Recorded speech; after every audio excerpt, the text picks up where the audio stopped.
और ईरान के बीच एक बार फिर तनाव चरम पर है और शांति समझौते की उम्मीद गर्त में।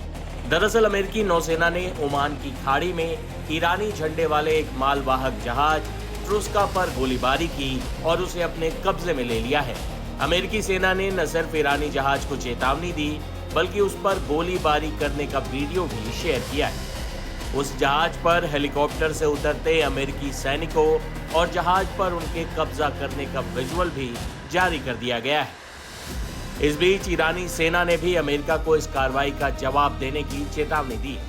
अमेरिकी राष्ट्रपति डोनाल्ड ट्रंप ने आरोप लगाया कि अमेरिकी नौसेना ने ओमान की खाड़ी में नाकेबंदी के दौरान ईरानी जहाज जब इस नाकेबंदी को दरकिनार कर रहा था तब ये एक्शन लिया गया। ट्रुथ सोशल पर अमेरिकी राष्ट्रपति डोनाल्ड ट्रंप ने लिखा, ईरान के झंडे वाला ट्रुस्का नाम का एक कार्गो शिप जो लगभग 900 फीट लंबा और लगभग एक एयरक्राफ्ट कैरियर जितने वजन का था ने हमारे नेवल ब्लॉकेट को पार करने की कोशिश की। ये उनके लिए ठीक नहीं रहा। अमेरिकी navy guided missile destroyer USS SPRUNCE ने ट्रुस्का को ओमान की खाड़ी में रुकने की चेतावनी दी।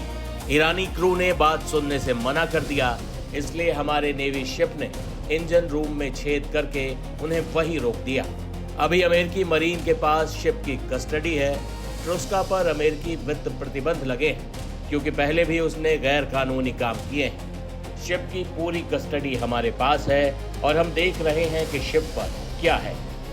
ईरान के संयुक्त सैन्य कमांड ने कहा कि तेहरान जल्द ही इसका जवाब देगा और अमेरिका की इस कार्रवाई को समुद्री लूट बताया।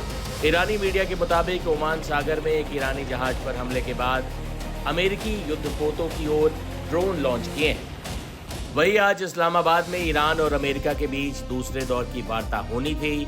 अमेरिकी प्रतिनिधिमंडल पाकिस्तान पहुंच भी गया, लेकिन ईरान ने वार्ता से इनकार कर दिया।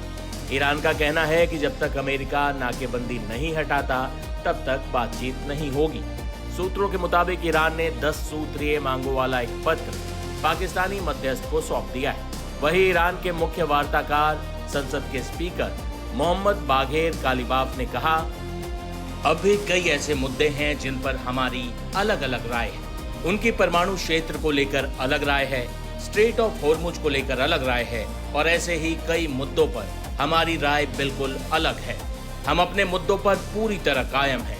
निश्चित तौर पर किसी भी वार्ता का लक्ष्य ये होता है कि दोनों पक्ष एक बुनियादी समझदारी तक पहुंचे, लेकिन हमारे लिए जो मुख्य बात रही है वो है अमेरिका पर भरोसे की कमी, जिसका मैं पहले भी जिक्र कर चुका हूं। हमारी एक गुडविल रही है। हम शांति चाहते हैं, लेकिन ऐसी शांति जो असल में कायम रहे लंबे वक्त तक और दोबारा ऐसी चीजें ना हो। लेकिन जैसा कि मैंने पहले भी कहा, अमेरिका से वार्ता को लेकर एक कहावत याद आती है कि अगर आप एक धागा हाथों से बांध सकते हैं तो फिर वहां अपने दांतों का इस्तेमाल ना करें। अमेरिका इजराइल की तरफ से जो सीज फायर हुआ था वो वैसे भी अधूरा सीज फायर था। हम पहले भी कह चुके हैं कि अगर वो सीज फायर को नहीं मानेंगे तो हम भी सीज फायर को नहीं मानेंगे। हम भी युद्ध शुरू कर देंगे और बातचीत बंद कर देंगे। दोनों चीजें एक साथ नहीं चल सकती हैं। उन्होंने पूरी तरह सीज फायर नहीं लागू किया था, ये उनकी रणनीति का हिस्सा था, लेकिन हम अडिग रहे और आखिरकार उन्हें मानना पड़ा। इसी वजह से हमने स्ट्रेट ऑफ होर्मुज बंद किया था। हमने उनसे साफ कह भी दिया था कि हम होर्मुज को बंद कर देंगे और युद्ध शुरू कर देंगे। हमने अपने सारे सामर्थ्य का इस्तेमाल किया और हम अपनी शर्तों को मनवाने में कामयाब हुए थे।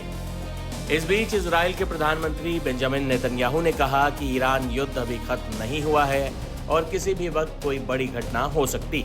नेतन्याहू ने कहा, हम इस वक्त कड़ी चुनौतियों और मुश्किल हालातों का दौर देख रहे हैं। हम अमेरिका के साथ दुनिया को खौफजदा करने वाले ईरानी साम्राज्य के साथ युद्ध में हैं। ईरान जो इजराइल को खत्म करना चाहता है, अमेरिका को नीचे लाना चाहता है और पश्चिमी सभ्यता को खत्म करना चाहता है। जैसा कि हम जानते हैं, हमने ईरान के खिलाफ काफी कामयाबी हासिल की है, लेकिन ये अभी खत्म नहीं हुआ है और किसी भी वक्त कोई नई घटना हो सकती है। वही समुद्र में ईरान और अमेरिका के बीच अब युद्ध जैसे हालात दोबारा बन गए हैं।